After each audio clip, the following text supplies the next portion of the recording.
Je vous propose de démarrer ce webinaire. Donc, bonjour à toutes et à tous. Nous sommes ravis de vous accueillir pour ce webinaire organisé dans le cadre de la semaine de la sécurité des patients 2025, qui a pour thème cette année la sécurité dès le début de la vie.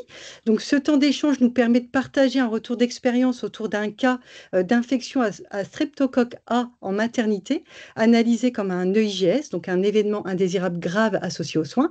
À travers ce cas, on souhaite interroger nos pratiques collectivement, renforcer la prévention et bien évidemment illustrer l'importance du signalement qui tient à cœur à la SRA Grand Est et de l'analyse systémique.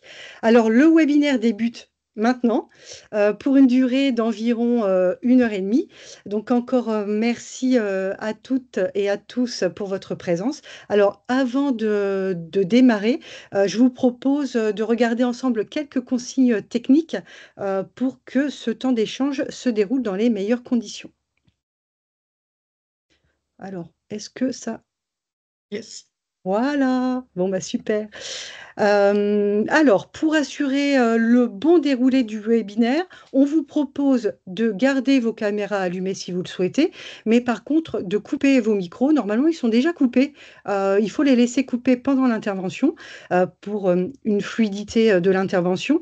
Alors, par contre, n'hésitez pas à poser vos questions dans le chat, hein. Normalement, il y a un chat qui est à votre disposition, un petit onglet conversation dans Teams. On y répondra à la fin, ne vous inquiétez pas, il y a un temps d'échange qui est prévu à cet effet. Et enfin, alors le webinaire est enregistré pour permettre un replay. Donc oui, il y aura bien un replay. Par contre, si vous ne souhaitez pas apparaître, hein, vous savez qu'on voit si vos caméras sont allumées. Alors là, pensez à désactiver pour le coup vos caméras pour ne pas qu'on puisse vous voir, si c'est votre choix. Voilà, donc maintenant que le cadre est posé, on va prendre un petit moment juste pour présenter les structures partenaires qui ont collaboré à la présentation de ce webinaire. Donc, c'est le fruit d'une collaboration interstructure qui illustre un peu la complémentarité de nos expertises régionales.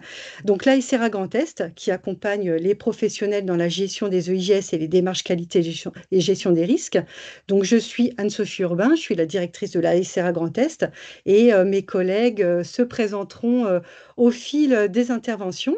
Nous sommes accompagnés par le CEPIAS Grand Est, expert en prévention des infections associées aux soins, et de la coordination périnatale Grand Est, donc la COPEJ, qui assure la mise en réseau des acteurs de la santé périnatale, toujours dans une dynamique de sécurisation des parcours de soins. Je pense que c'est ce qui nous relie d'ailleurs tous les trois.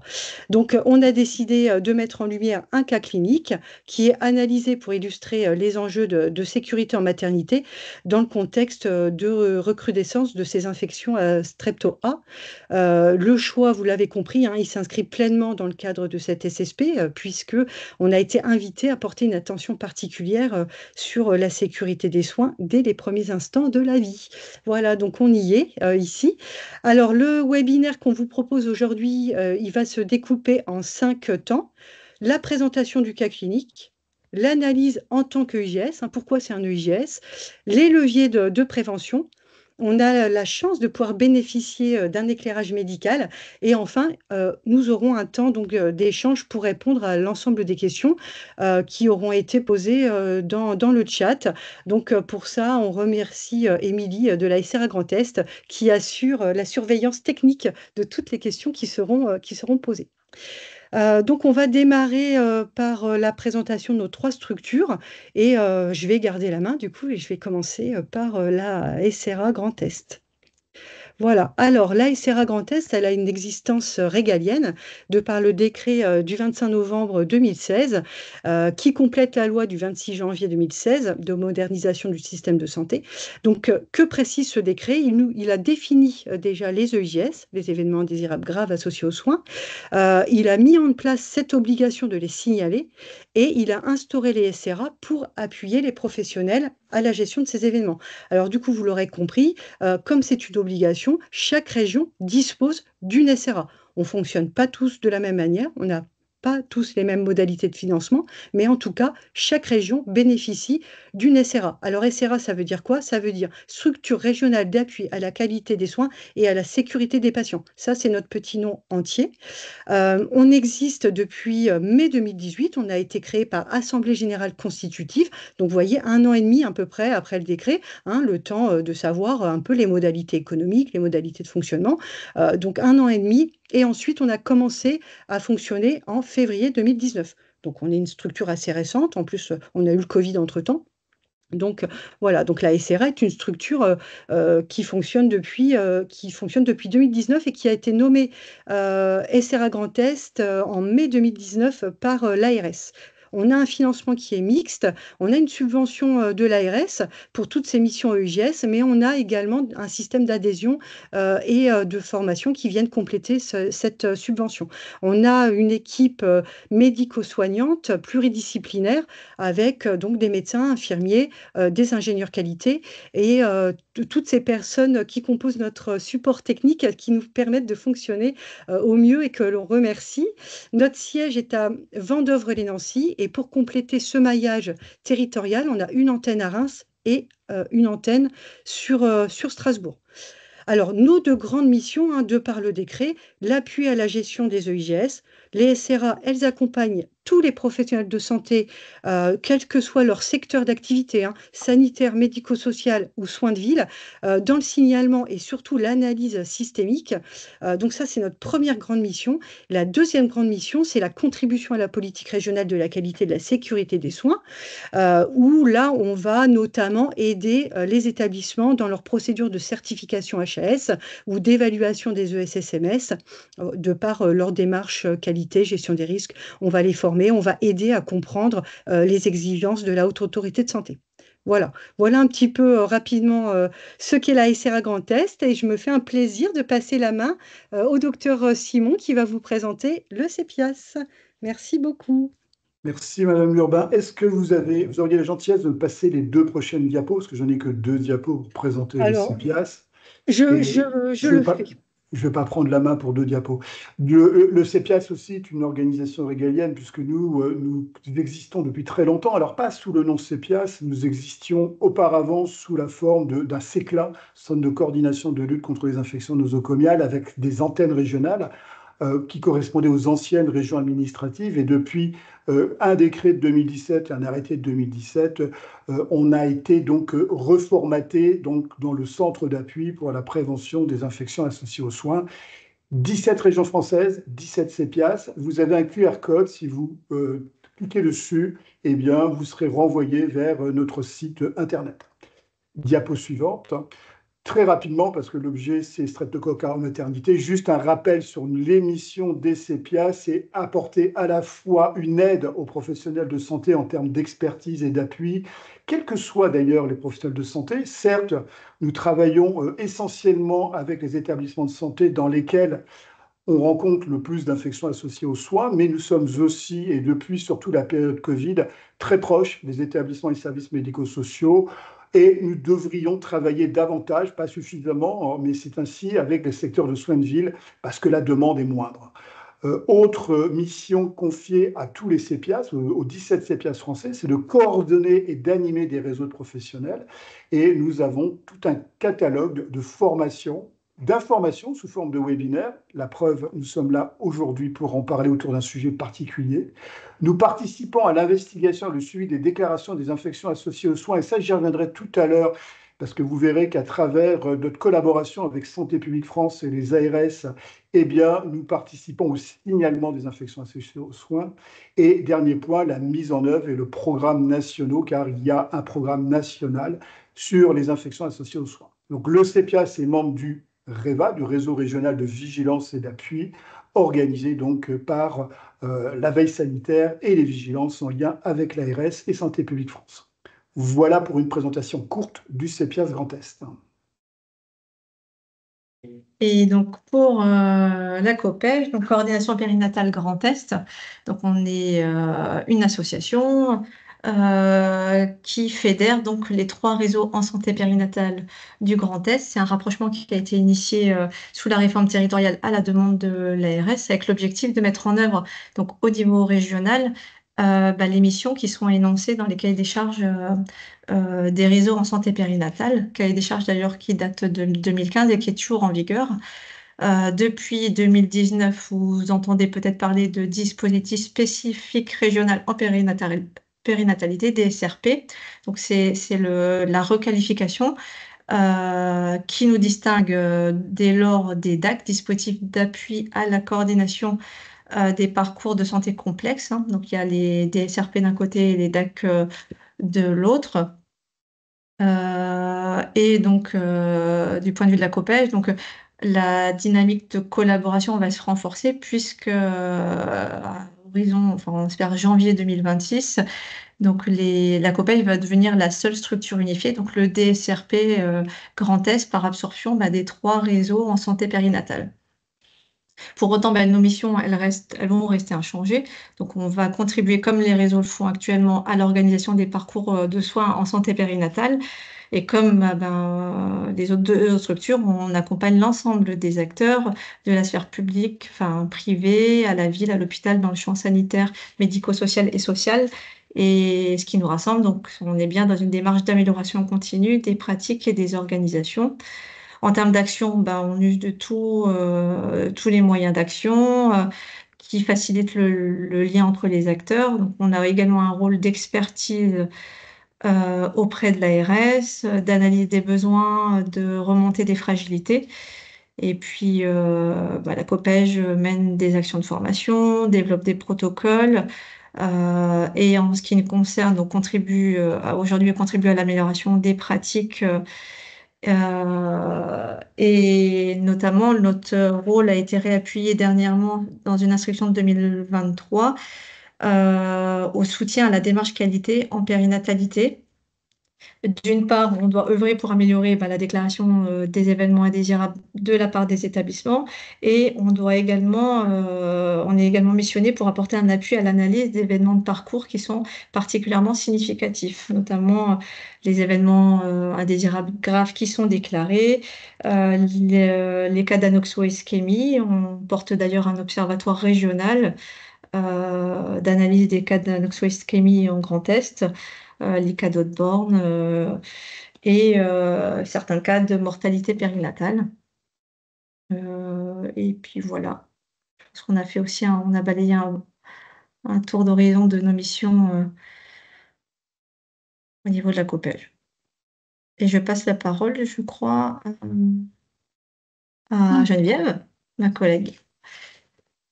Donc, Geneviève Kreuzmeyer, je suis sage-femme coordinatrice, donc pour l'instant en Alsace, mais au niveau du DSRP à venir. Donc, je vais vous faire la présentation clinique et on va partir à partir de ce cas clinique qui n'est pas un cas régional. Donc, n'essayez pas de savoir dans quel établissement ça a bien pu se passer. Ça s'est passé dans une autre région en France. Donc, c'est quand même un cas réel qui va illustrer tous les propos qui vont suivre. Alors, le contexte, il s'agit d'une maternité du type 2. On est en période hivernale. Les professionnels impliqués dans cette situation, il y a une sage-femme, une auxiliaire de puériculture et un médecin obstétricien. La patiente, il s'agit de Madame L. Elle a 32 ans. Elle est primipare, pas d'antécédents particuliers et la grossesse s'est déroulée sans complications. Madame L est admise en salle de travail pour un travail spontané à terme à 39 semaines. Elle a une rupture spontanée des membranes 4 heures avant l'accouchement. Elle a un accouchement par voie basse sans instrumentation. Une petite déchirure du périnée qui a nécessité la pose de 2 points de suture. Le bébé a un coefficient d'Apgar à 10 à 5 minutes. Il a été mis en peau à peau et l'allaitement a été initié en salle de naissance. Le lendemain de son accouchement, Madame L est en chambre double. Sa voisine présente une plaie cutanée nécessitant des soins quotidiens. Elle se plaint de douleurs pelviennes et elle a une fièvre à 38,5. L'examen clinique est peu spécifique. Les douleurs pelviennes sont interprétées comme des tranchées. Et un bilan biologique est réalisé avec des hémocultures. La CRP, elle est élevée à 45 mg par litre. Seul un traitement symptomatique antalgique et apyrétique est initié à ce moment-là. Le lendemain, à J2, la fièvre persiste et elle augmente à 39,2, avec des frissons, une hypotension et des troubles de la vigilance. La patiente est transférée en unité de soins intensifs et une antibiothérapie est débutée. Et l'enfant est transféré, lui, en néonatologie. 5 jours après l'accouchement, la patiente, elle sort de l'unité de soins intensifs. Les hémocultures et le prélèvement vaginal sont revenus positifs à Streptococcus pyogène. Il s'agit d'une infection donc puerpérale grave avec un choc toxinique. Alors, la cause immédiate identifiée. Au cours de l'investigation en vue d'une RMM, le pilote de l'analyse des causes profondes note que la voisine de chambre, qu'on va appeler Madame B, présente une plaie cutanée infectée dont les prélèvements se révéleront également positifs à Streptococcus pyogène. Et puis, il relève aussi une non-application des précautions complémentaires contact lors des soins. La prise en charge de Madame B présente une infection cutanée à Streptocoque A et c'est cette infection qui a conduit à une transmission croisée à une autre patiente. L'analyse des causes profondes. Donc, les facteurs liés au patient, Madame L, c'est une patiente en postpartum immédiat, donc vulnérable aux infections. Madame B présente un portage inhabituel du streptocoque A. Elle a une plaie cutanée isolée. Quels sont les facteurs liés à la tâche? Donc, il y a une absence de protocole mentionnant les précautions à appliquer pour les patientes présentant des lésions suspectes. Il y a une absence de prescription des précautions complémentaires. Et puis, un retard thérapeutique concernant Madame L. Au départ, elle a un traitement symptomatique seul, malgré des signes cliniques et biologiques qui sont évocateurs d'une infection, puisqu'elle a une fièvre, des douleurs pelviennes et une CRP élevée. Et il y a une non-initiation d'une antibiothérapie probabiliste à ce stade. Les facteurs individuels liés aux professionnels, donc les soins réalisés chez Madame B sont réalisés sans précaution complémentaire, malgré un contexte potentiellement infectieux. Et c'est une équipe qui est peu confrontée à ce type de lésion. Les précautions complémentaires sont donc pas mises en place et rarement mises en place dans cette maternité. Les facteurs d'équipe, il y a une absence de transmission concernant la présence d'une plaie septique et le protocole de mise en place des précautions complémentaires n'est pas connu par l'ensemble de l'équipe. Les facteurs liés à l'environnement de travail, donc une plaie septique en chambre double qui est expliquée par une forte activité et un manque de chambres individuelles. Une absence de signalétique spécifique au niveau du dossier patient et de la chambre et une absence d'équipement de protection individuelle. Les facteurs liés aux organisations, pas d'organisation de soins avec la présence de précautions complémentaires, un manque de formation aux précautions complémentaires et aux infections, et puis pas d'appui de l'équipe d'hygiène hospitalière. Les facteurs liés au contexte institutionnel, donc il y a une politique de prévention des infections associée aux soins insuffisamment appliquée et diffusée, et il s'avère que le protocole du service n'est pas actualisé par rapport aux recommandations nationales. Je laisse la main à Madame Cazet qui vous expliquera la suite. Merci Geneviève. Bonjour à tous. Je suis le docteur Lucie Cazet. Je suis donc médecin de santé publique à la structure régionale d'appui Grand Est. Certains d'entre vous ont peut-être pu déjà échanger avec moi puisque à la SRA, je m'occupe notamment, entre autres choses, d'accompagner les professionnels dans la gestion de leurs événements indésirables graves associés aux soins. Alors justement, qu'est-ce qu'un événement indésirable grave associé aux soins et en quoi le cas que Geneviève nous a présenté répond à cette catégorie d'événements? Alors, est-ce que... Là, ça y est, je les ai. Ça devrait y marcher. C'est parfait. Commençons donc par la définition. Vous avez celle du décret du 25 novembre 2016 que vous avez évoqué, Anne-Sophie, au début de ce webinaire, sur la gauche de la diapositive, et qui est donc la plus récente concernant les événements indésirables graves associés aux soins. Elle dit qu'un événement indésirable grave associé à des soins réalisés lors d'investigations, de traitements, d'actes médicaux à visée esthétique ou d'actions de prévention est un événement inattendu au regard de l'état de santé, de la pathologie de la personne et dont les conséquences peuvent être le décès, la mise en jeu du pronostic vital ou la survenue d'un déficit fonctionnel permanent, y compris dans les cas d'obstétrique, une anomalie ou une malformation congénitale. Dans ce terme de IGS, d'événements indésirables graves associés aux soins, il faut faire attention donc à 3 caractéristiques. Premièrement, il s'agit d'un événement qui doit être associé aux soins et aux soins au sens large. Quand on est dans des structures médico-sociales notamment, on parle aussi de soins et d'accompagnement. Ça signifie que les soins, l'accompagnement ou leur absence ou leur application inadéquate ont pu entraîner la survenue de l'événement. Deuxième caractéristique, cet événement doit être inattendu. Il est inattendu au vu de l'âge, de la passion de la personne accompagnée, de la pathologie ou des risques de l'accompagnement ou de la prise en charge initiée. Et dernière caractéristique, cet événement, au terme du décret, doit avoir 3 types de conséquences graves. Donc ces conséquences, ça met un petit temps à apparaître, sont les suivantes, vous les avez. Donc c'est le décès du patient ou de la personne accompagnée. J'arrive pas à les passer, diapositive, Geneviève, est-ce que je peux C'est en attente. Ouais. Je vais essayer. Voilà. Parfait. Donc, l'événement est potentiellement lié au décès du patient ou de la personne accompagnée ou à la mise en jeu de son pronostic vital ou au risque de survenue d'un déficit fonctionnel permanent, y compris cette fameuse anomalie ou malformation congénitale. Donc, si l'événement coche l'ensemble de ces cases et qu'il a une de ces 3 conséquences avérées, alors il peut être classé comme événement indésirable grave au sens du décret et il doit faire l'objet d'un signalement qui est dit donc du coup externe. Est-ce qu'on peut passer à la diapositive suivante?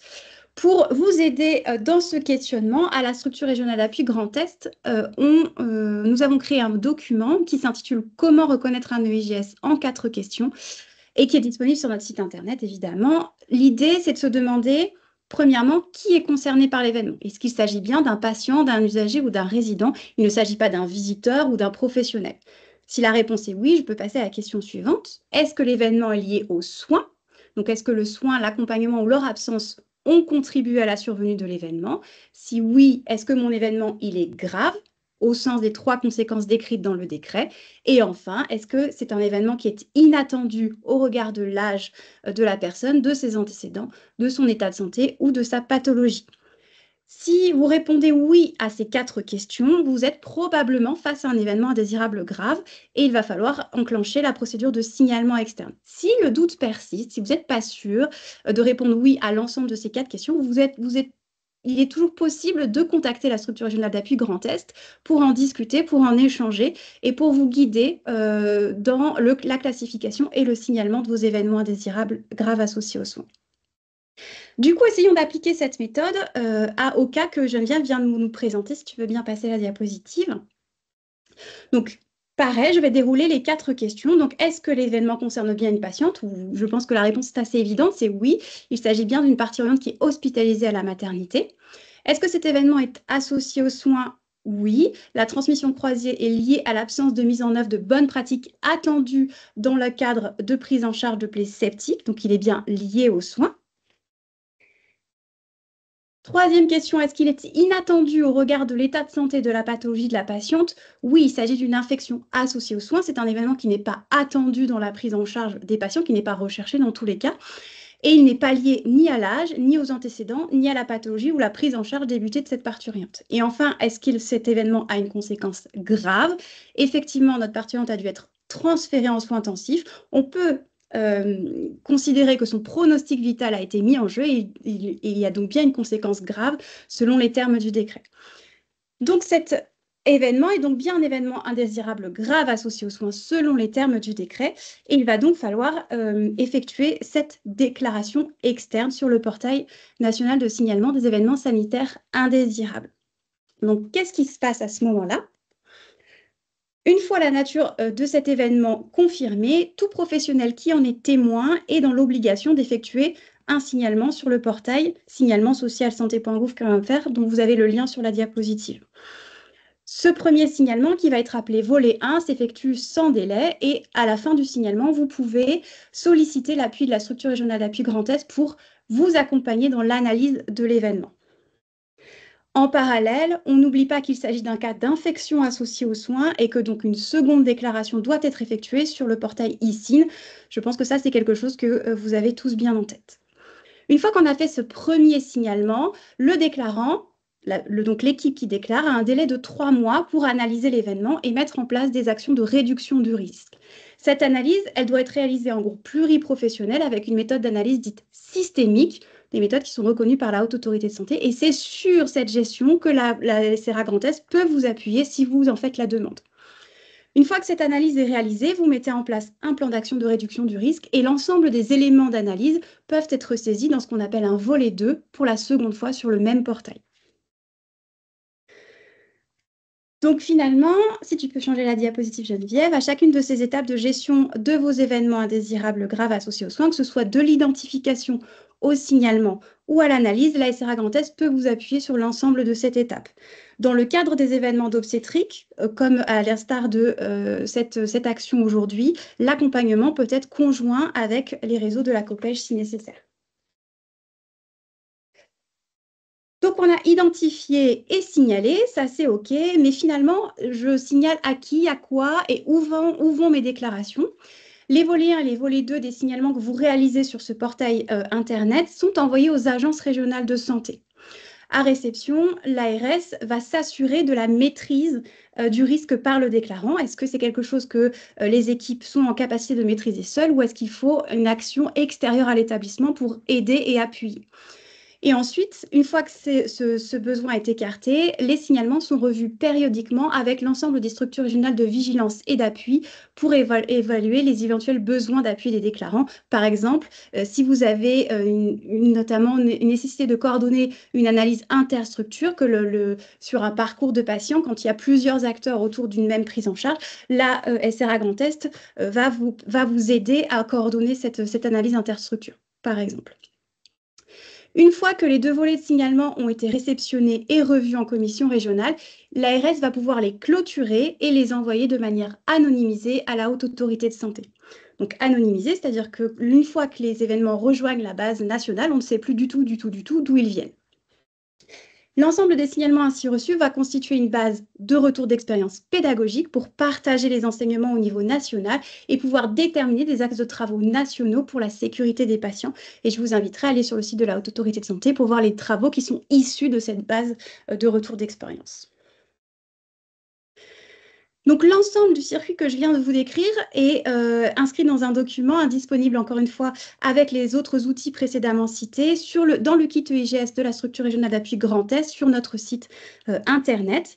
Et de la même façon, toujours sur notre site Internet, si tu peux passer à la diapositive suivante, Geneviève, vous allez pouvoir retrouver l'analyse complète de ce cas et de ces enseignements sous la forme d'une fiche de retour d'expérience à partager avec vos équipes et vos collègues pour échanger sur le sujet du strepto en maternité, bien évidemment, mais aussi, pourquoi pas, de l'analyse des événements indésirables associés aux soins et de l'enseignement et de toute la portée pédagogique qu'on peut en tirer. Maintenant que vous savez tout sur l'identification et l'analyse des événements indésirables, je vais laisser la parole à Émilie Rose et à mes collègues du CEPIAS Grand Est pour poursuivre avec les mesures barrières et les enseignements à tirer de cet événement pour prévenir les infections à Streptocoque A en maternité. Alors, c'est simplement une petite animation pour se remettre dans le bain, on va dire, de la description du cas qu'a fait Geneviève. Donc, on va vous demander de vous remémorer le cas, les dysfonctionnements qui ont pu avoir lieu. Et là, la question qu'on va vous poser, ça elle concerne les causes, les mesures barrières, en fait. Vous avez bien compris que l'objectif de l'identification des causes profondes, donc c'est pour les transformer en barrières de sécurité et donc éviter que les risques se reproduisent. Donc on va simplement poser une question que vous allez voir apparaître normalement à l'écran. Alors, j'ai un problème. On va brainstormer, disons. Pardon? Mon ordinateur, il rame. Je n'arrive Ah. pas. Ça répond pas à ma demande.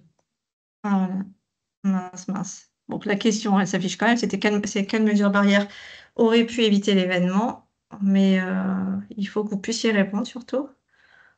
J'y arrive pas. C'est bloqué. Ah, bon. Et, ah bah non, même pas. Et puis, je ne pense pas voir.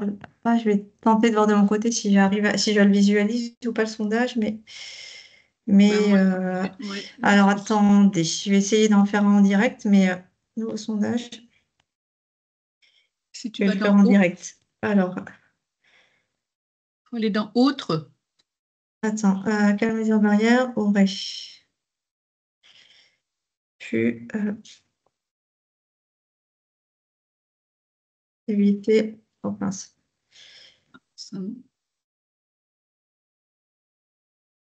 On va voir si ça fonctionne.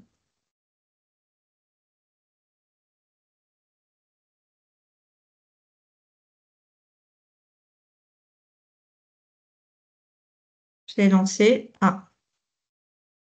Oui, ça fonctionne, Émilie. Ah. Vous avez normalement une fenêtre pop-up qui s'ouvre et vous pouvez entrer votre réponse. Il y a un champ qui se... Et normalement, tout doit apparaître.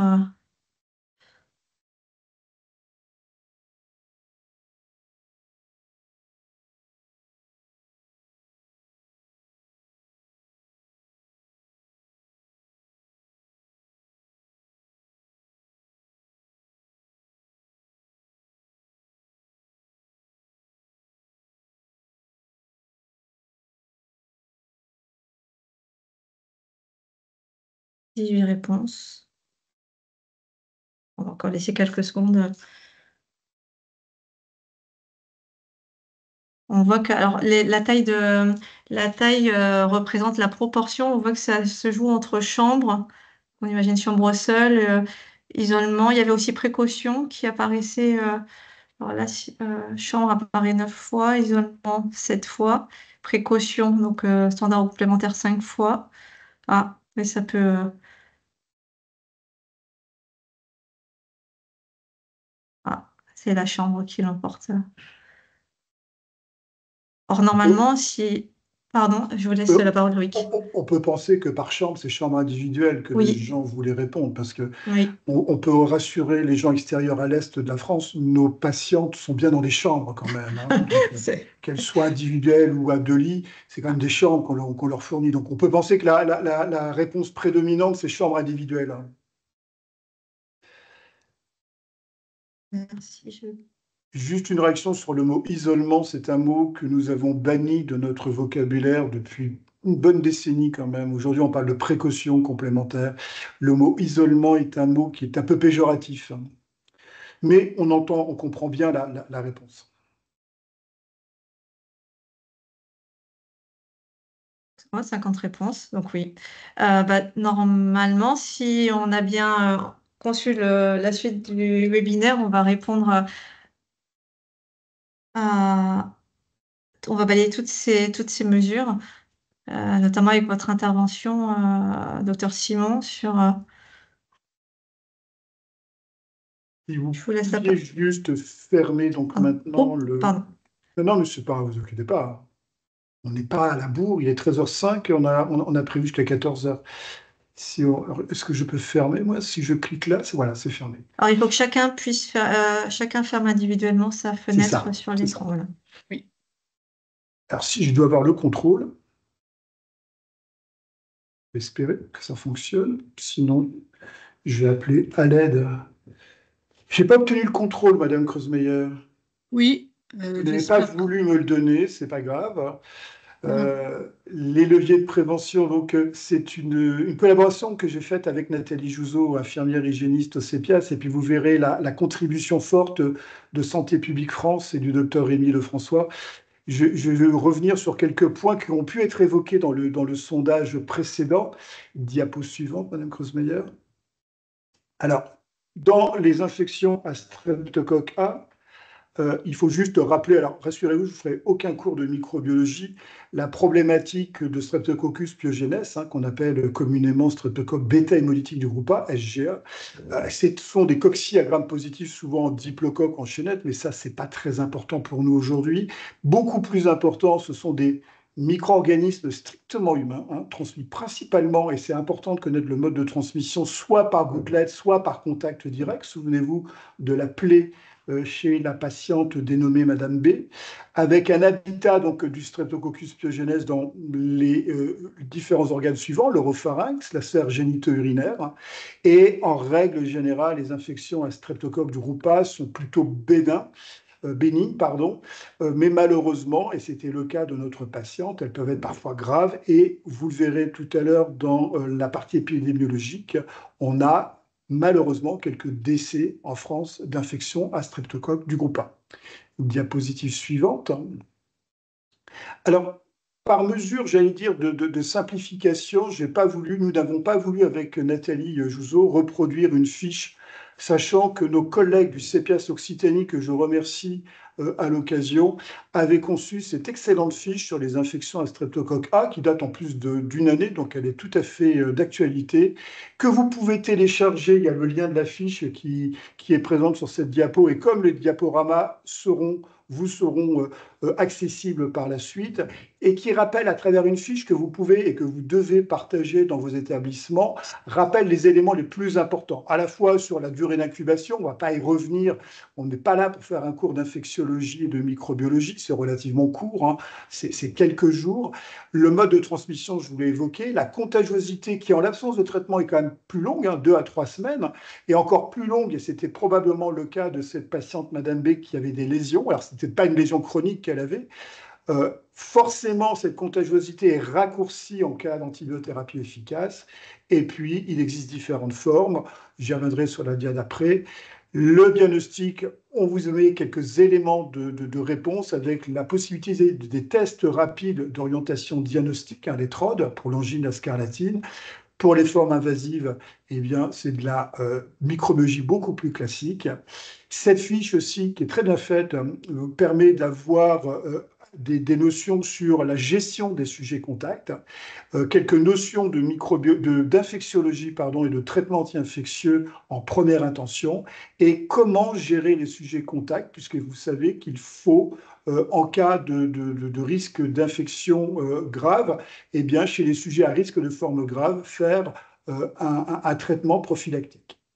En plus, la seule modification par rapport à la fiche Occitanie, vous comprendrez aisément, j'ai supprimé le lien vers l'ARS Occitanie qui n'aurait pas très bien compris de recevoir des demandes de la région Grand Est, et je vous ai mis les coordonnées, je vous ai rappelé les coordonnées du point focal régional de l'ARS avec le téléphone et l'adresse mail. Diapositive suivante. Donc, dans le cas présent, on avait une atteinte cutanée chez la patiente Madame B, qui a été à l'origine de la transmission à la patiente qui venait d'accoucher. On a des pleuropneumopathies et surtout, donc, on va revenir là-dessus sur les endométrites et les autres complications infectieuses qui peuvent être graves et qui surviennent en postpartum. Pour rappel, il n'y a pas de vaccin contre les infections et vous avez beaucoup d'éléments d'information aussi sur le site de Santé publique France et vous avez un lien sur les infections à streptocoque A. Et je vous conseille d'aller voir sur ce lien. Diapo suivante. Donc, je vais vous présenter un bilan épidémiologique sur les 5 dernières années, et ça, on le doit au docteur Rémi Lefrançois, que je remercie à nouveau, et à Santé publique France, sur le signalement des infections à Streptococcus pyogenes. Vous savez que le signalement en France est réglementaire depuis 2001, et que l'outil électronique SIN date de 2012, donc nous avons quand même beaucoup de données. Alors, il n'est pas question d'aller chercher des données très historiques et très lointaines. On va s'intéresser donc aux 5 dernières années, 2020 jusqu'à la fin du premier semestre 2025. Et je vais vous montrer quand même que ces infections à streptocoque du groupe A ne sont pas si rares que ça, même si dans l'ensemble des données de signalement, ça reste des données relativement minimes. Et puis, je vous donnerai aussi quelques données de signalement pour la région Grand Est. Alors, pour les signalements donc, faits sur EuSIN, sur la période 2020, premier semestre 2025, on a à peu près 40 signalements par an sur la période 2017-2019, qui a baissé de 2020 à 2022. Vous savez très bien pourquoi, sur la période 2020-2022, on a une baisse, j'allais dire, non naturelle du nombre de signalements. C'est qu'on était dans la période Covid aiguë, et dans cette période Covid aiguë, les raisons de se protéger étaient bien plus importantes, les échanges interpersonnes étaient plus faibles, et donc du coup on a eu beaucoup moins de signalements d'infection à streptocoque du groupe A liés vraiment à cet événement mondial que fut la Covid. Et quand on regarde dans le tableau 1, nombre de signalements et nombre de cas par signalement, on a très peu de cas secondaires, on a 1,45 cas par signalement, donc ça signifie que le nombre de cas par signalement est relativement faible. Vous voyez dans ce tableau, le nombre de signalements où on a 5-6 cas est extrêmement rare, c'est de l'ordre de l'unité par année. On a essentiellement des signalements pour un seul cas. Et puis là, vous aviez la répartition du nombre de cas par signalement selon la chronologie 2020-2025. On voit bien que 2020, 2021 et 2022 ont été très silencieux, pas 2023. Diapo d'après, on verra pourquoi, mais vous l'avez déjà compris que c'était lié effectivement à l'absence à la levée, on va dire, des mesures Covid. Diapo suivante, Madame Kreuzmeyer, s'il vous plaît. Merci. Donc là, on a vraiment une répartition mensuelle du nombre de signalements avec le nombre de signalements en gynéco-obstétrique qui est en rose et le nombre de signalements dans les autres services en bleu, où on voit un rattrapage à compter de la fin de l'année 2022 avec un pic sur la fin de l'année 2022 et début de l'année 2023. On a beaucoup de signalements en dehors d'ailleurs de la gynéco-obstétrique.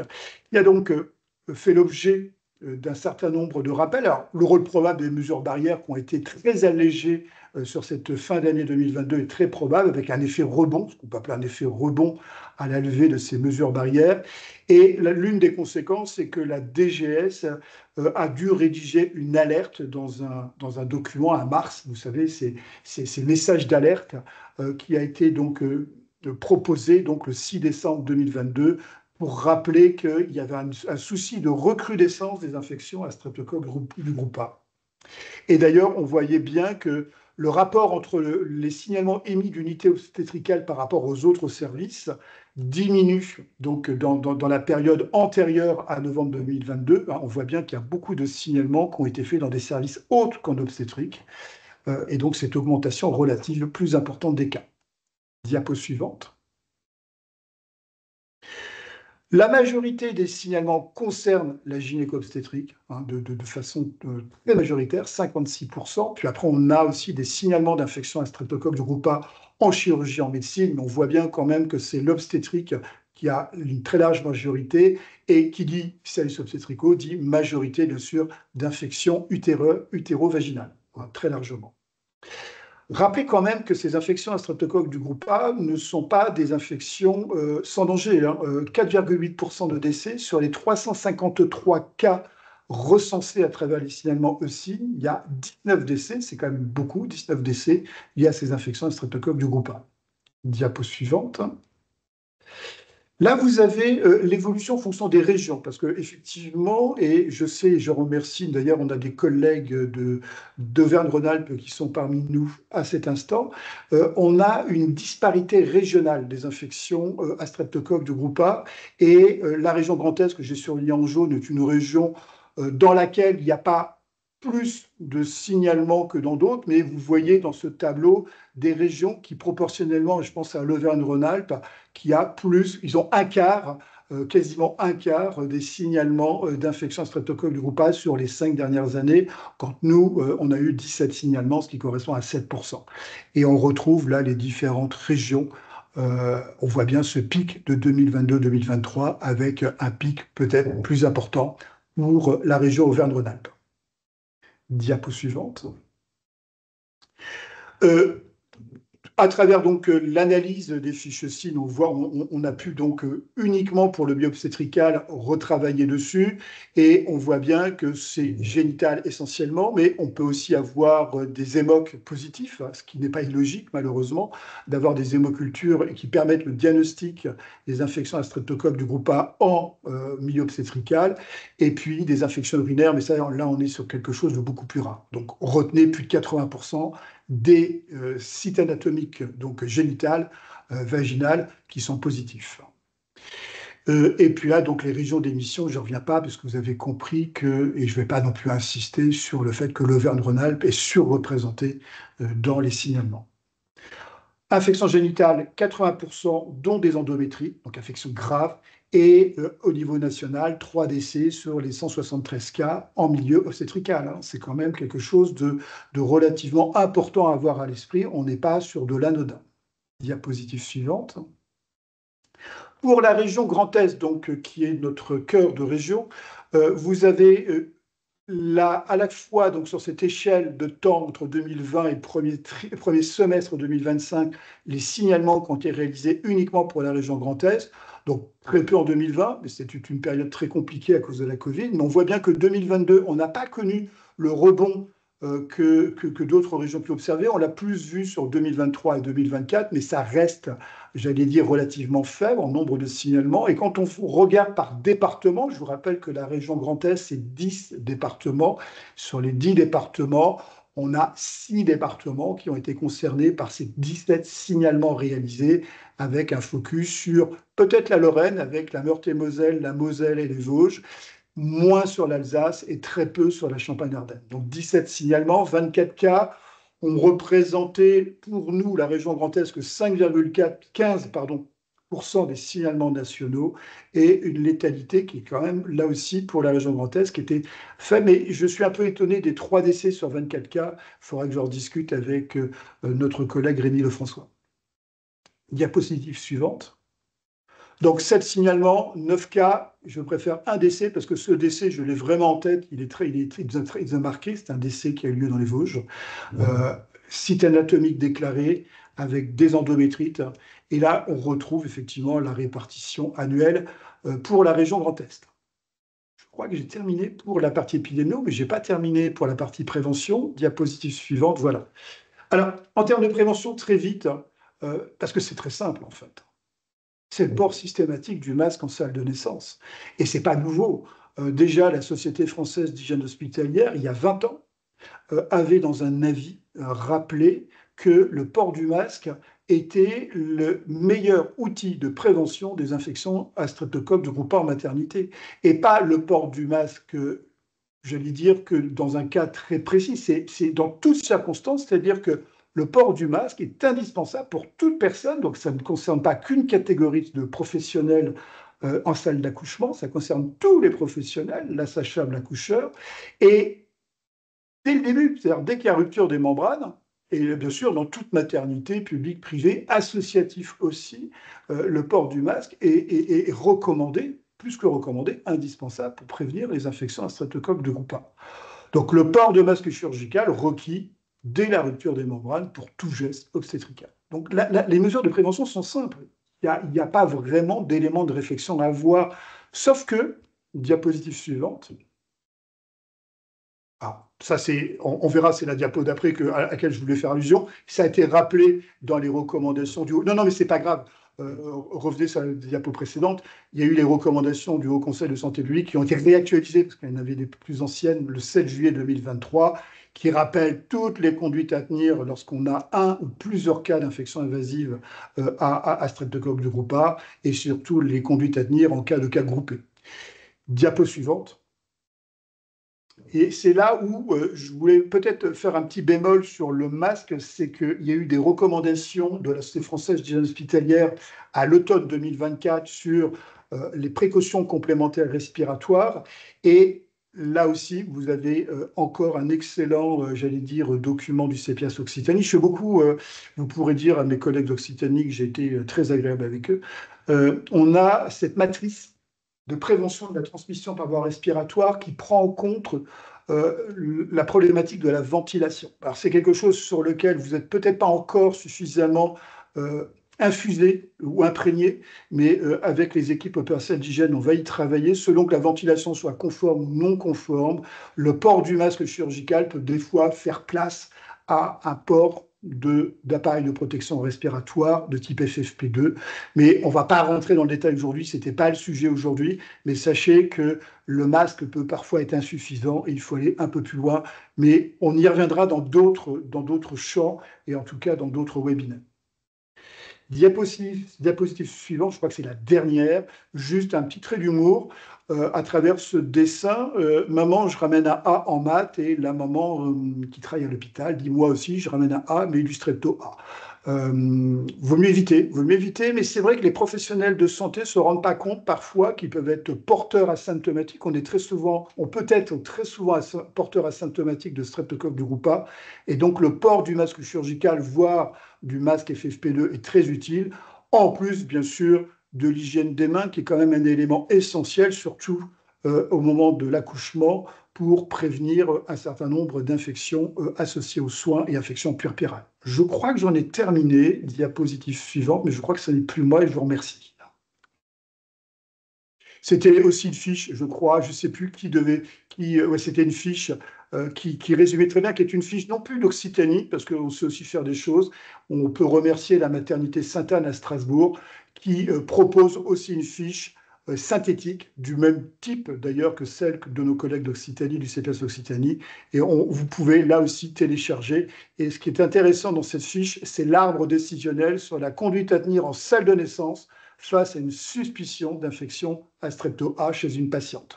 Donc nous remercions nos collègues de la maternité Sainte-Anne à Strasbourg. Et j'en ai terminé, merci à vous.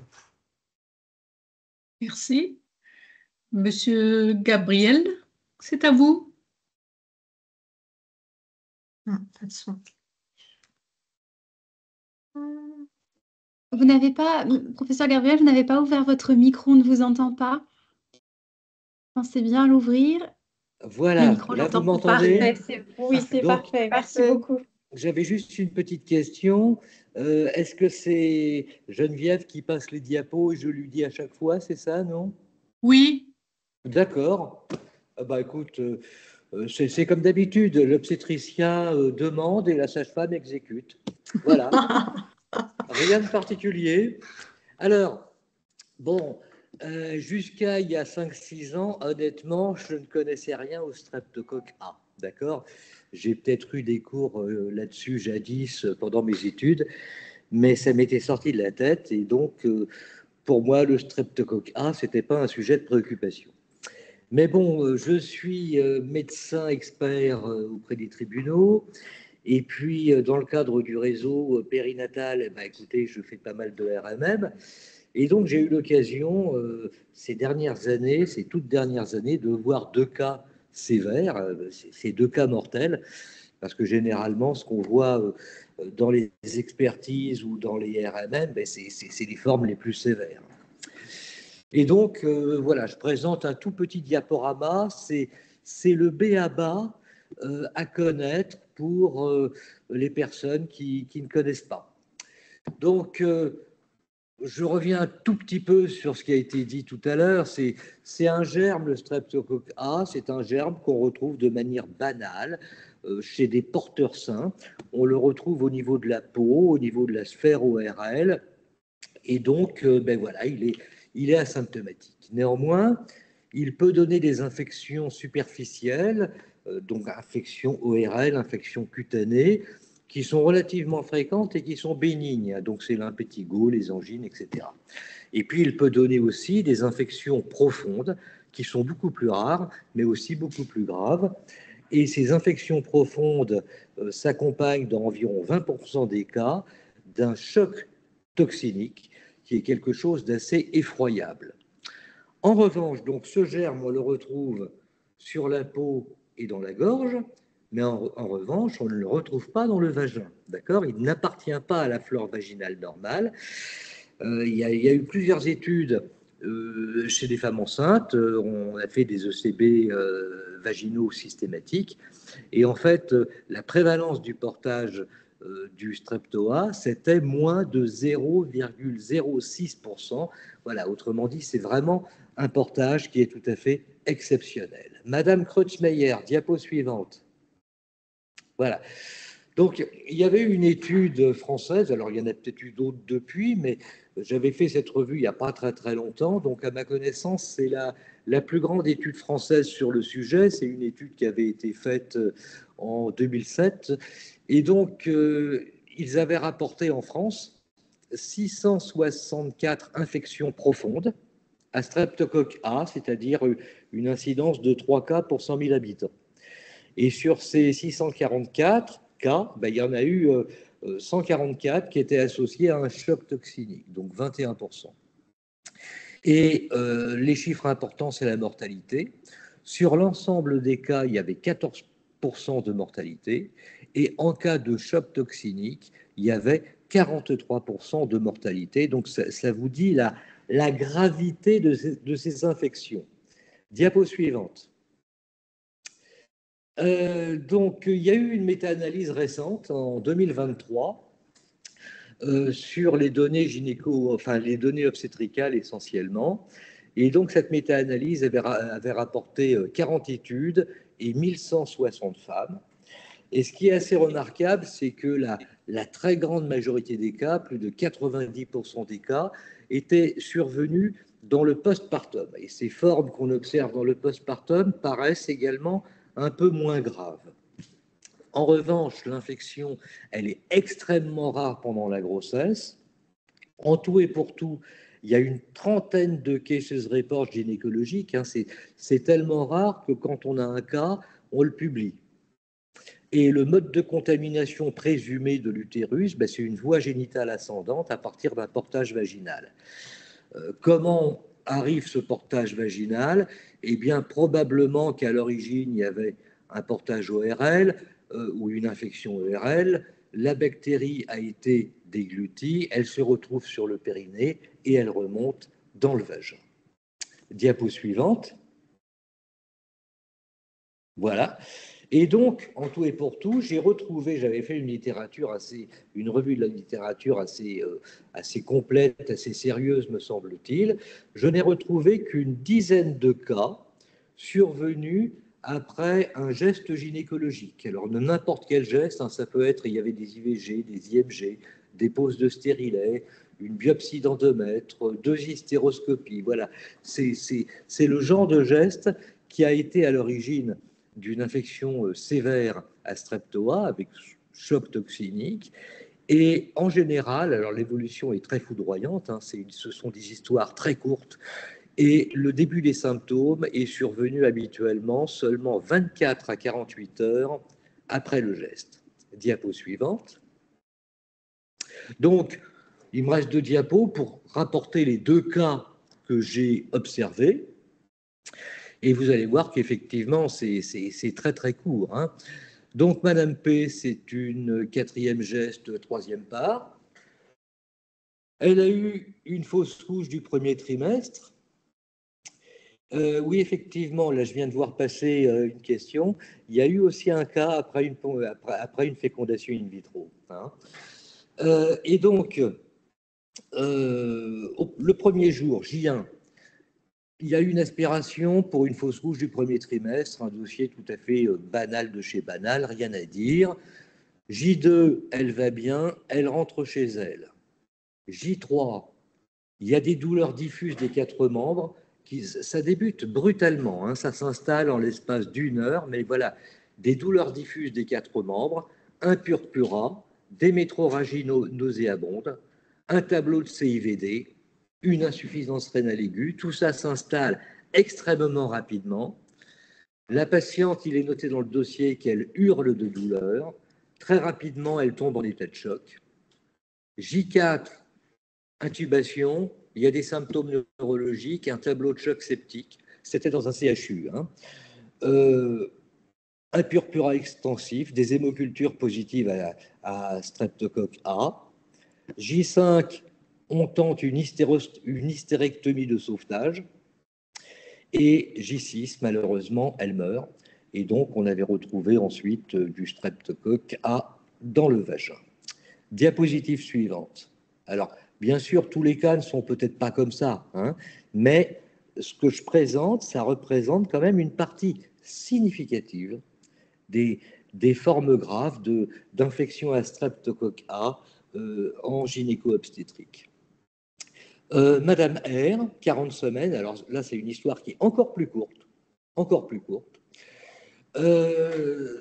Elle arrive, donc c'est une grossesse normale. Elle a eu un ECB vaginal au 8e mois qui était banal. Elle arrive dans une maternité de niveau 2 à 23h50. Elle se présente pour fièvre, vomissement, diarrhée, apparue dans la journée. La femme, elle est agitée, excitée, il y a une petite gêne respiratoire. Et puis ça s'aggrave à la vitesse grand V. À minuit 30, elle est très agitée, dyspnéique, confuse. À minuit 45, coma, arrêt cardiaque, massage cardiaque externe. À 1h, on tente une césarienne périmortem pour faciliter la réanimation, et ça fait partie de certaines recommandations. Hein, voilà. Ce sont des situations bien sûr exceptionnelles, mais il est bien démontré que chez une femme enceinte en fin de grossesse, eh bien, le volume de l'utérus, le poids de l'utérus sur les gros vaisseaux gêne très considérablement le massage cardiaque externe, et donc il y a des auteurs, il y a même des recommandations qui ont recommandé, dans ce genre de situation d'arrêt cardiaque, de faire une césarienne périmortem pour faciliter la réanimation. Malheureusement, à 1h50, elle décède et on retrouve de très nombreux streptocoques A dans le placenta, dans l'estomac, dans l'intestin, dans la rate. Donc, la première observation, on peut supposer que c'est une femme qui avait un portage sain, vaginal, et que le germe est remonté dans l'utérus à l'occasion de l'aspiration. Donc là, c'est manifestement quelque chose qui a été provoqué par un acte médical, alors que dans le deuxième cas, il n'y a pas eu d'acte médical récent, et c'est probablement un cas domestique. Voilà les deux. C'est la fin de mon diaporama, mais ça vous montre effectivement. Alors, ce sont des situations tout à fait exceptionnelles, c'est extrêmement rare, mais en même temps, la gravité, elle est très, très redoutable. J'ai terminé. Oui. Et nous aussi, on a terminé. Merci. Est-ce qu'on peut passer la diapo? Voilà, c'est ça. Voilà. Merci. Merci beaucoup. On arrive donc au terme des différentes présentations. Bonjour à tous. Je me présente brièvement parce qu'autrement, vous ne saurez pas qui je suis. Je suis Émilie Steinfeld, donc je suis infirmière chargée de mission à la structure régionale d'appui. On aborde donc le temps d'échange. On vous laisse donc nous poser vos questions. J'en ai déjà eu une question plutôt technique, à savoir s'il y aurait possibilité de récupérer donc les présentations du diaporama que vous avez vu donc tout au long de ce webinaire. Je pense qu'on peut répondre collectivement que le cas étant anonymisé, les présentations donc, pourront être disponibles effectivement, tout comme le replay qui sera disponible sur les différents sites internet des 3 structures régionales de vigilance et d'appui. D'autant plus, Émilie, que dans Oui. le diaporama, il y a des liens hypertextes qui renvoient vers des documents, d'où la nécessité de mettre à disposition ce diaporama. Tout à fait. Merci beaucoup, Dr Simon. Nous avons une question de Madame Basset. Je ne sais pas si vous voulez prendre la parole. Madame Basset. Je ne sais pas si vous êtes encore là. Et si les micros sont bien activés. Non, ils ne sont pas activés. Ah. Et... Alors, donc je me permets, je vais la lire. Elle est dans la conversation. Bon. Ah, c'est bon. Normalement, elle devrait poser la question, Madame Basset. Eh bien, Madame Basset.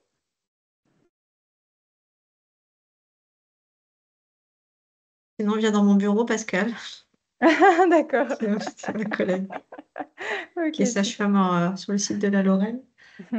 Ah, j'entendais pas. Non. Je ne suis pas sûr qu'ils aient les micros ouverts. Non, Hein. je pense qu'ils ont. En fin de compte, j'arrive pas. Elle arrive, vous allez la voir arriver en direct. J'ai mon écran qui est tout bloqué. Ah, tout est D'accord. bloqué. Alors, c'est pas grave, il y a des questions qui arrivent donc sur l'outil conversation et puis sur. Oui, merci. Ah. Bonjour, Madame Massé. Bonjour tout le monde. Je voulais poser la question parce que je sais qu'en fait là j'ai une partie de la réponse puisque je sais qu'il y a des endroits où ça se fait.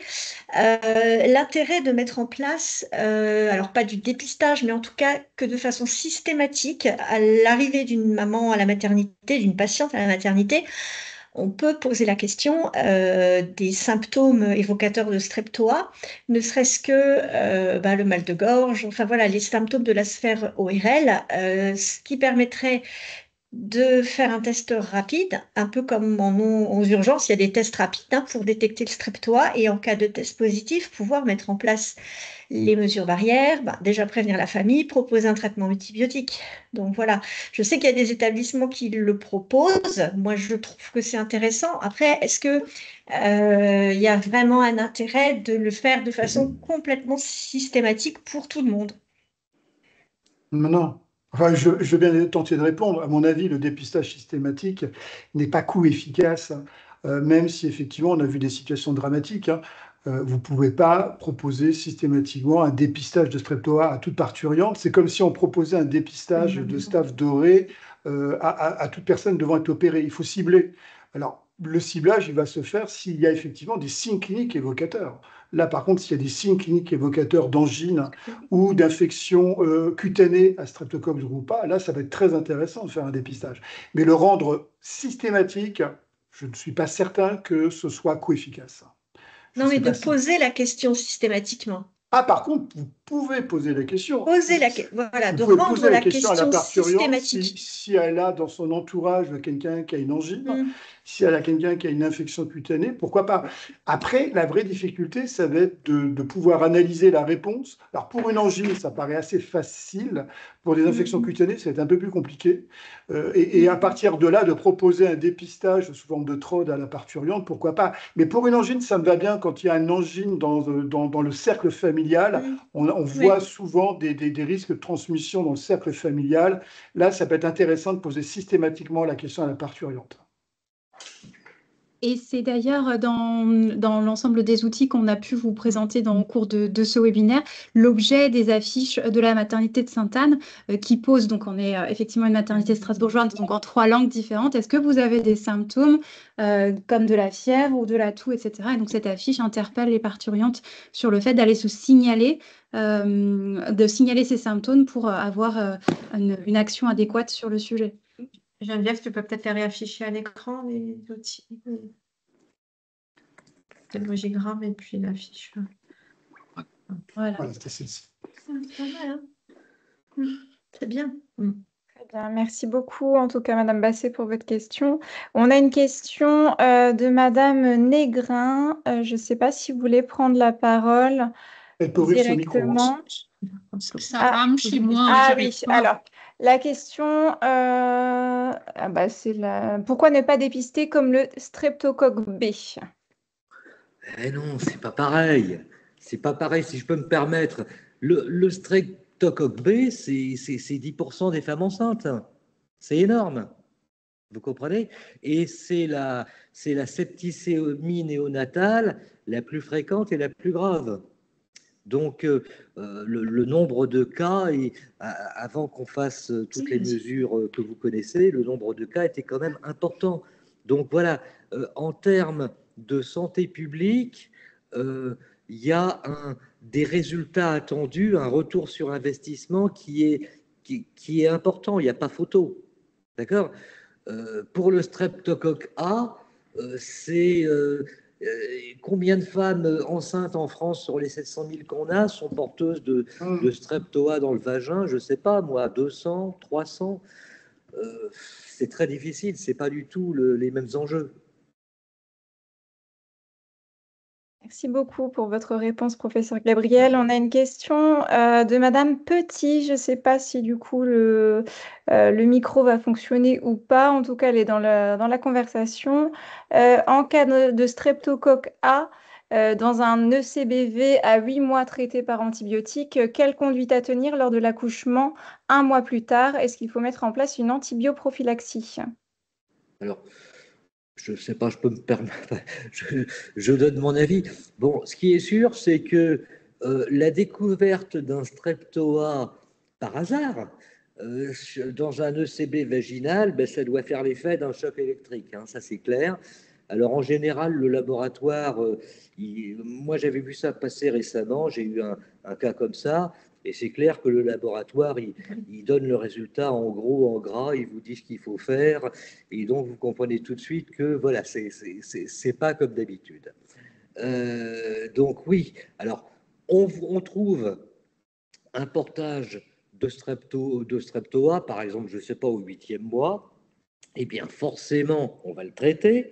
On va traiter également, on va rechercher également dans l'entourage, et il faut vérifier, il faut faire un ECB de contrôle pour s'assurer qu'il a disparu. Voilà. À partir de là, je ne pense pas qu'il y ait d'autres précautions à prendre pour l'accouchement. Et du coup, s'il n'y a pas eu de contrôle, on fait quand même une antibioprophylaxie pendant le travail? Normalement, il doit y avoir un contrôle. Je veux dire, c'est dans les bonnes pratiques, c'est les recommandations. Le streptoa, c'est quelque chose qui est potentiellement tellement grave que si vous en trouvez un, vous le traitez et ensuite vous faites un ECB de contrôle. Et comme il est très sensible aux antibiotiques, ben, en principe, il aura disparu. Voilà. D'accord, merci. C'est pas un portage chronique, hein, c'est un portage ponctuel. Merci. On a le docteur Meunier qui, alors c'est pas une question, c'est plutôt un commentaire qui rapporte effectivement l'expérience de plusieurs cas d'infection à strepto sans symptômes initiaux pour la maman, mais on se rend compte à l'interrogatoire que le papa ou la fratrie avait mal à la gorge. Ça rejoint ce que je disais tout à l'heure, Voilà. qu'il n'est pas inutile, lors de l'accueil de la parturiente, de lui demander si dans la sphère familiale, il y a des infections ORL en cours. Ce n'est pas inutile. Tout à fait. Émilie Rose, vous aviez une question? Ah non, c'est Madame Basset qui sert du clavier. On usurpe mon identité. D'accord. Du coup, qu'en est-il de l'allaitement maternel? Aucun problème. Pas de lien. Pourquoi y aurait-il un problème? Ah ben je pose la question, je ne sais pas. Eh bien, voilà. Non, il n'y a aucun problème. Non, non. Il y a Madame Locher, il y a Docteur Locher du CEPIAS France qui a levé la main, je crois. Oui. Ton micro est pas ouvert. On ne t'entend pas, On Madame Locher. ne t'entend pas, Gwenaëlle. Pardon. Je voulais juste dire, Monsieur Gabriel, notre cas en Hauts-de-France sur ponction ovocitaire, a priori, la dame, elle veut un bébé et elle est porteuse encore, en fait, de son streptoa. Et donc voilà, je ne sais pas si le portage chronique existe, mais en tout cas, cette dame-là, elle en a encore. Est-ce que c'est un cas que vous avez publié, le premier? Non, pour moi, ça n'a pas été publié parce qu'il y a un gros contentieux, mais on l'avait présenté, il a été présenté, il a été déclaré à l'agence de biomédecine, etc. Et par contre, non, je ne pense pas qu'il soit publié parce qu'il y a une grosse histoire juridique derrière. J'ai vu un cas dans la littérature. Je pense que vous avez les références parmi la dizaine de références que j'ai mis dans mon diaporama, mais j'en ai vu passer un. Alors, effectivement, si vous avez du streptoa dans le vagin, eh bien, si vous faites un geste invasif, vous pouvez amener le streptoa. Alors, vous pouvez l'amener directement dans le verre, ou alors ensuite, quand on fait le transfert d'embryon, avec la pipelle, vous pouvez le ramener dans la cavité utérine. Voilà, il y a un risque. Ouais. Nous l'hypothèse, c'était le geste qu'il avait mis directement, parce qu'elle a fait ses symptômes vraiment extrêmement vite juste après le geste. Et elle s'en est sortie, mais elle a double amputation des deux jambes et de 6 phalanges. Voilà, donc ça a été quand même un cas extrêmement sévère. Elle a fait un choc toxinique. J'avais une question juste supplémentaire, parce que pour ceux qui ont plus d'expérience sur les infections à streptoa, est-ce qu'on sait, parce que votre deuxième cas que vous présentiez, c'était son propre streptoa. Oui, Est-ce qu'on oui. sait la proportion d'infections graves à streptoa en maternité qui sont plutôt endogènes et celles qui sont plutôt liées à des mauvaises pratiques de port de masque? Je ne sais pas si Alors, c'est... très sincèrement, les cas qu'on voit en postpartum, c'est de loin les plus fréquents, mais j'ai l'impression aussi que ce sont les moins graves. Bon, concernant les infections survenues donc en gynécologie, d'accord, ou en début de grossesse, donc on n'est pas du tout dans le contexte du postpartum. Il y a en tout dans la littérature une trentaine de cases reports, dont un tiers sont clairement secondaires à un geste médical. Ce qui veut dire quand même qu'il y a une vingtaine, il y a 2 tiers des cas qui surviennent sans gestes médicaux et qui sont la conséquence effectivement d'un portage endogène avec, voilà, pas grand-chose de plus à dire. Mais pour compléter, Gwenaël, tu sais aussi bien que moi, c'est toujours très difficile de faire la part entre l'endogène et l'exogène. Tout à fait. Sauf quand on arrive à retrouver, à typer le strepto A d'un gîte chez la patiente ou chez un membre de la famille. Mais c'est toujours très compliqué. Ouais, je sais bien. C'est sûr que du coup, pour ce webinaire, on vous présente l'analyse d'un cas qui a l'air très clair comme ça. Beaucoup d'analyses se font sur des suppositions. Voilà, on sait pas, on ne saura jamais, la plupart du temps, si le strepto est endogène ou exogène. Dans tous les cas, les analyses de causes profondes permettent en tout cas de mettre en lumière parfois des dysfonctionnements de pratique, parfois pas.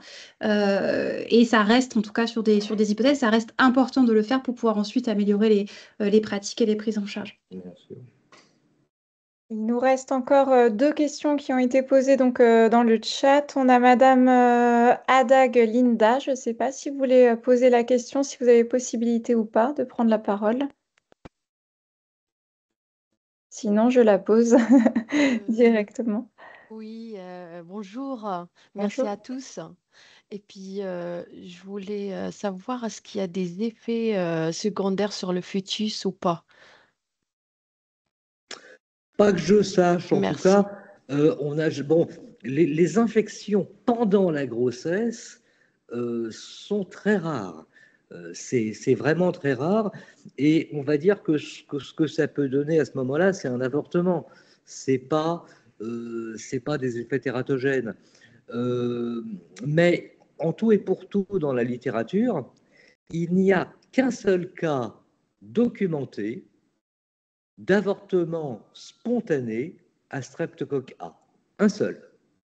Donc c'est du rare. Voilà. Et bon, je connais ce cas parce que effectivement, cette recherche était importante sur le plan médico-légal dans le cadre d'une expertise judiciaire. Et donc j'ai cherché à droite à gauche et j'ai fait une recherche pendant longtemps. Il n'y a qu'un seul cas documenté. Merci beaucoup. Et donc, on a encore une question du centre hospitalier de Haguenau. Je ne sais pas si vous pouvez prendre la parole également. Olivier? C'est Olivier Meunier, j'imagine, qui l'a posé la question. Moi, c'est pas identifié, c'est juste écrit centre hospitalier de Haguenau. La question, c'était si le conjoint ou un enfant de la patiente est symptomatique, il faudrait donc lui faire un TROD. En période hivernale, c'est tout de même courant. Donc c'est vrai, c'est vrai. Mais bon, après, je vous dis, on rentre dans une réflexion de bénéfice-risque. C'est quel est le bénéfice de faire un TROD à la recherche de streptoa? Attention, parce qu'on parle d'angine quand même, on ne parle pas forcément enfin, il faut voir après, mais c'est vrai que c'est peut-être intéressant quand même de faire un TROD. Quel est le coût d'un TROD par rapport à une dramatique infection chez la parturiente à streptoa? Tout à fait. Ça n'est pas une recommandation, c'est juste, j'allais dire, une réflexion qu'on peut avoir. Il n'y a pas de recommandation qui va dans ce sens, qui systématise la réalisation d'un TROD lorsqu'on a des signes uniques évocateurs d'une angine chez un membre de la famille. Mais c'est peut-être plutôt à réaliser quand même. Merci beaucoup. Je n'ai pas d'autres questions. Je ne vois pas de main levée. On vous laisse encore quelques minutes pour intervenir. Le micro ne fonctionnait pas donc pour le centre hospitalier de Haguenau. J'espère qu'on a répondu du coup à votre question. N'hésitez pas s'il y a d'autres questions sur le temps qu'il nous reste, le temps imparti. On a encore quelques minutes. Je voulais simplement, moi, revenir, Lucie, Dr Cazé vous a donc évoqué cette fiche de retour d'expérience qui est disponible et qui sera disponible sur nos différents sites internet relative au cas clinique qui vous a été présenté. Effectivement, vous retrouvez donc l'analyse, la chronologie des faits et cette analyse à la fois des causes immédiates et des causes profondes, ainsi que les actions qui ont été mises en place par cette équipe spécifique. Évidemment, chaque cas reste individuel, mais on peut quand même retenir que des choses qui ont été mises en place dans un établissement peuvent être mises en place ailleurs. Donc, n'hésitez pas à aller consulter cette fiche, de retour d'expérience. À la fin de cette fiche de retour d'expérience, on évoque la partie recommandation. C'est le cas pour l'ensemble des fiches de retour d'expérience qui sont disponibles sur le site internet. On a le docteur Meunier qui, je ne sais pas si vous pouvez prendre la parole, qui a une question du coup. Oui, en fait, pour rebondir sur le TROD, vous m'entendez? Oui, tout à fait. Pour rebondir sur le TROD, je me pose la question de savoir si un TROD aurait une sensibilité suffisante pour un diagnostic alors que la maman n'aurait pas de symptômes. Et prescrire le TROD parce que dans la famille, il y a une angine ou des symptômes, la maman n'ayait pas de symptômes, est-ce que le portage peut être diagnostiqué par un TROD? C'est ça, est-ce que la sensibilité sera suffisante? Tu connais on très risque de se bien. retrouver avec un faux négatif en disant ben, c'est bon, les enfants ont tous une angine, mais la maman n'a rien parce qu'elle n'a pas de symptômes. Donc le TROD est négatif. Finalement, il y a quand même un portage qui ne serait pas dépisté. Voilà, Le TROD, Olivier, tu sais aussi bien que moi que le TROD est un outil diagnostique qui permet d'avoir une réponse rapide, mais qui souffre effectivement d'une sensibilité peut-être insuffisante. Mais on ne peut pas non plus demander à faire un écouvillonnage pré-accouchement à l'ensemble des membres de la famille avec envoi à un laboratoire dans les 48 heures qui précéderaient une date hypothétique d'accouchement pour avoir un résultat. C'est l'inconvénient des TROD. C'est un outil facile, rapide, mais qui a une sensibilité faible. Il faut s'en contenter avec ses avantages et ses inconvénients. Bon. Je vais devoir vous quitter. Merci à vous. Merci beaucoup, professeur Gabriel. Je ne vois pas d'autres questions ni d'autres mains levées. Je vois que certains participants sont déjà partis. N'hésitez pas, il nous reste encore quelques minutes pour pouvoir échanger si vous avez des questions, que ce soit à la fois techniques ou plus spécifiques pour les structures régionales présentes aujourd'hui. Et puis, on peut aussi leur dire que même après ce webinaire, ils peuvent toujours prendre contact avec nous, que ce soit l'AICERA, que ce soit la COPEJ, que ce soit le CEPIAS. Il n'y a pas de souci, on reste à la disposition dans les heures et les jours ouvrables. Bien sûr, évidemment. N'hésite pas à revenir vers nous. Comment on fait pour poser une question? Bah, tu peux parler, là. On vous entend, Madame Bassé. Pas de souci, pas de souci. Je voulais savoir, est-ce qu'on peut voir la fiche réflexe? Parce que Geneviève a passé une diapo un lien, qui évoquait une fiche réflexe avec un lien. C'est possible de la voir? Je ne l'ai pas en présentation. Oui, alors on ne l'a pas intégrée au support. Ah, d'accord. Mais en tout cas, elle est... Pardon, Lucie, je n'ai pas entendu. Elle est sur le site internet? Oui, elle est sur notre site internet déjà, effectivement. Normalement, elle est déjà à disposition sur le site internet, effectivement, et elle sera à disposition, c'est ce que je disais, hein, sur les différents sites des structures qui sont présentes aujourd'hui. Merci. Que vous la voyez. Ah ben voilà. Ah voilà. J'ai éjecté Madame Kreuzmeyer. Voilà. Donc ce sont des fiches qui reprennent l'ensemble des éléments de l'événement avec un résumé. La chronologie que vous a présentée Madame Kreuzmeyer, telle qu'on vous l'a présentée. Et ensuite, les éléments d'analyse. Alors, pourquoi est-ce que c'est un EGS? Donc, ce qu'on a évoqué ensemble après la présentation du cas. Et ensuite, les éléments d'analyse, donc les causes immédiates, les causes profondes, telles qu'elles vous ont été présentées. et les actions d'amélioration qui ont été mises en place par les équipes sur le terrain, avec notamment cette question des précautions complémentaires, contact pour le coup de ce cas, mais aussi respiratoire, les rappels de formation, sensibilisation, etc. Ce qu'on peut C'est ça qu'on voit la chambre individuelle qui revient, on reboucle sur le nuage de mots. Et l'objet d'une fiche de retour d'expérience, ensuite, c'est aussi de vous faire un point sur le sujet en question et donc l'ensemble des éléments qui vous ont été présentés, résumés de manière synthétique sur la dernière page de la fiche rétexte. Voilà. Donc Et vous pouvez... Loïc, n'hésite pas à la diffuser aussi côté CEPIA, CEH, parce que je pense que ça pourrait vraiment intéresser du monde. Tu sais, parce qu'en fait, moi, votre webinaire, je l'ai vu sur les réseaux sociaux, sur LinkedIn, et je pense qu'à la suite, tu peux rediffuser peut-être la fiche, parce qu'avec le replay, je pense que ça va intéresser du monde. Ah ouais, c'est très très bien ça. D'où l'intérêt de faire des webinaires interstructures de ce type. On apprend à travailler avec d'autres collègues, c'est très bien. Ouais, tout à fait. C'est parfait. Merci beaucoup. Merci à tous. Merci à tous. C'était super intéressant. Merci à vous pour cette première collaboration. Merci à vous. Merci pour vos encouragements. On sera amené à recommencer, on espère. Merci à tous. Belle fin de semaine. Au revoir. Bonne journée.